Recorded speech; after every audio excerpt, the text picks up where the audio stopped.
If you have the right DNA and you love the game and you love to compete, then you're going to be a great fit, with this team, because we're about winning. I mean, this is a winning franchise. We've had constant success of winning and being in the playoffs, and my plan is to return us to that level of consistency, and that takes commitment. That takes players that really are invested in being great players and being a great. Hold on until you hear the following event. For the forthcoming season, the Indiana Fever as a whole will be completely overhauled. Prepare for a completely new dynasty, Fever lovers, as Kelly is back and not playing around. Regarding head coach Stephanie White, the team's new general manager revealed shocking information. Did you believe Caitlin Clark was making a change? This is a place where players can come and get better and be surrounded by an organization that supports you, where they're going to have everything they need to be successful. So if you have the right DNA and you love the game and you love to compete, then you're going to be a great fit. Let's start by being honest. Thanks to superstar Caitlin Clark, the Fever, who had been on fire recently before elimination, made it to the playoffs after what felt like 8 years. She set 62 records in her debut season, led the league in assists and three-pointers, drew a record crowd, and personified elegance and dignity off the field. Here's the problem, though. Krauskopf is starting to clean the house because a storm is coming and will be very violent, even if she plans to restore the title back to Indiana. Krauskopf's selection of teams is only the beginning. Please remember to subscribe to the channel before we proceed. Are you ready to take the next step? Although it didn't end the way we wanted it to end, there was a lot of optimism. There was a lot of, enthusiasm around, this is a new beginning, it's a new start. And, I think it's great for our franchise, it's great for our fans, and we're excited to see, who can join us and help us as we continue to move forward and continue to be a great state. Believe you actually have a job. Let's return to an era when making it to the playoffs was enough. Supporters of the Fever are now incensed, and it all boils down to Stephanie White. You don't know how to use Caitlin Clark's strengths, you don't know how to play to her weaknesses, you don't know how to draw up a simple out-of-bounds play, you don't know how to calm down muddy waters, you don't know how to call a timeout and relax everybody's emotions, you don't know how to talk to the referees. All you know how to do is wave your arms and defensive slide on the sidelines. And Chrissy sides, I'm tired of seeing it every single game. The court is rendering some quite dubious rulings. And not just admirers are furrowing their brows. In the last week of the regular season, analysts are also watching the game versus the Las Vegas Aces. Let's discuss Stephanie White for a moment. Although the club qualified for the playoffs, what about her contributions? We adore AB, but Sid created a play for Aaliyah Boston to equalize the game and force a three-pointer against Boston. The same Boston squad that shoots 26.9% from behind the arc, with Caitlin Clark. Standing there, 3 of the league's top shooters, Kelsey Mitchell, Lexi Hall, and others, told me why it makes sense and that this isn't a single bad choice. Sides has drawn criticism for her player rotations this season, saying she is wearing down her starters, all of whom are playing a lot of minutes. A competent coach will be able to efficiently rotate starters to keep the floor consistent when it comes to game management. Despite playing roughly 36 minutes per game, Clark doesn't immediately think of the word strategic when he thinks back to the May 28th matchup against the Sparks. An astute coach would have anticipated Los Angeles's 11-game losing streak. Incompetence is why that game ended up that way. She doesn't call a timeout for about a 17-minute span from the 7+ minute mark of the third quarter to about the final minute of the fourth quarter. But this is the point at which chaos sets in. You would think that Krauskopf would be searching for a new coach given all of this attention, but the Fever's defense is essentially a red carpet for opposing teams. Their defense is among the worst in the league, and they are losing points at an alarming rate. She didn't address Sid's genuine teaching talents. Instead, she just came out bragging about her leadership abilities and applauding sides. How about that quiet? One of the most intriguing athletes to join the league in years, Caitlin Clark, is wasting her potential, and the fans are going nuts over it. Though Clark is recording absurd stats, think of what she could accomplish if she had a coach who knows how to use her. Even if she has just given her praise, It seems that Koff is contemplating a significant reorganization this winter, possibly without factions. It makes logic when you think about it. It would only put you in a worse position to talk down a coach before you know who will take their place or let go of the current one. Krauskopf knows this, too. First of all, I just want to start by saying, anytime you're asked to return to a place that you helped build, you had a hand in building, it's special. So I certainly wasn't, thinking of this as an option at the point in my career where I am, but I'll say Mel Raines is a good recruiter. I'm going to have her help me with some free agents. So I'm really grateful to Mel, to Herb Simon, the Simon family, for trusting me to be the steward of the franchise again. I mean, this is a seminal moment in women's sports. It's a big opportunity to be a part of this rising tide that we're all experiencing.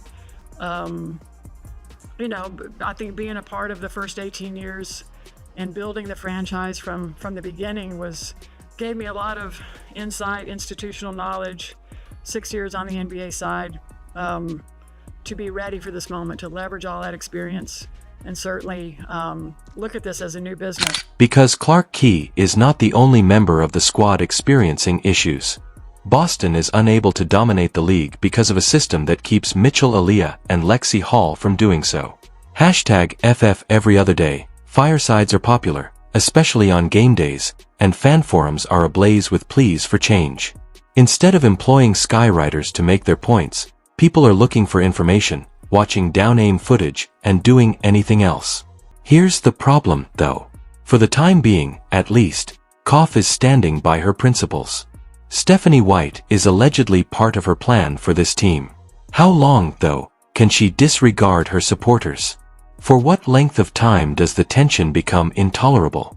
Or is this a long-term game that Krauskopf is playing? Christy Sides, you are an absolute abomination of a head coach. I can't believe you actually have a job. For the time being at least, Krauskopf is sticking to her guns. But is she just managing her team's public relations and acting professionally, or is this all for show? Everyone is talking about her pursuit of a championship behind the scenes. A wild card that has the power to alter everything is in play. Let's examine it briefly. Koff. Kelly was chosen based on her prior NBA and WNBA expertise. This woman isn't only watching from a distance. Her strategy revolves around assembling a successful group around Caitlin Clark. You read properly, yes. A team that will win the trophy is a championship club, not just a playoff contender. Even though she might not be using all of her cards right now, what is Koff's initial move? Kelsey Mitchell has a temperature. The jersey. We wouldn't be where we are today without Kelsey Mitchell. I mean, she's clearly a very foundational piece. She's got 7 years of being in and out of this building. She went through a lot as we were preparing to be even better, as a better place to play, a new practice court, a new arena, all the remodels. I mean, Kelsey went through all of that, and she got better. She never put her head down. She kept playing hard and did everything she could. So she's extremely important to the success of the future. We intend to, have lots of conversations and make sure she knows that, but I think she does know that. And look, Mitchell, who scored 19.2 points per game the previous season, has been putting up amazing numbers. Krauskopf is aware that she has to get better at that ability. Her attention isn't solely on offense, though. Remember how the Fever's defense was practically a doormat the previous season? Yes, Krauskopf also observed this. She is discussing bringing in some really talented defensive players. And believe me, the league could be completely blown away when you combine it with Clark's offensive prowess. Christy Sides, the head coach of the Fever, she should be fired. Lynn Dunn, the general manager of the Fever, she should be fired. And the water boy, Bobby Boucher, or whoever the water boy, fire them all. They've turned this Caitlin Clark to the WNBA into the Fire Festival 2.0, and there has to be a firing squad for this level of incompetence. Has to happen. Players may get better here and be surrounded by a helpful group that will give them all they need to be successful. You will therefore blend in perfectly if you have the correct DNA and like playing the game and competing. But take note of this. Cuff is thinking about more than just the next season. In addition, she is thinking about the draft, free agency, and how to put together a squad that can shoot after Clark when she gives those incredible assists. We are discussing a team that will be incredibly intelligent and formidable. You may be asking yourself, what about sides? Krauskopf is out there bragging about her leadership and applauding sides, but she isn't mentioning sides. In that you have to watch what they don't show. Real coaching is like watching a magician. We've got to get to a level of toughness. When things are going south on us, we're not stopping the bleeding. We've got to be able to, I told them earlier, like that's what's going to help us is when we figure out how to be able to, if somebody keeps punching you, they just keep punching us.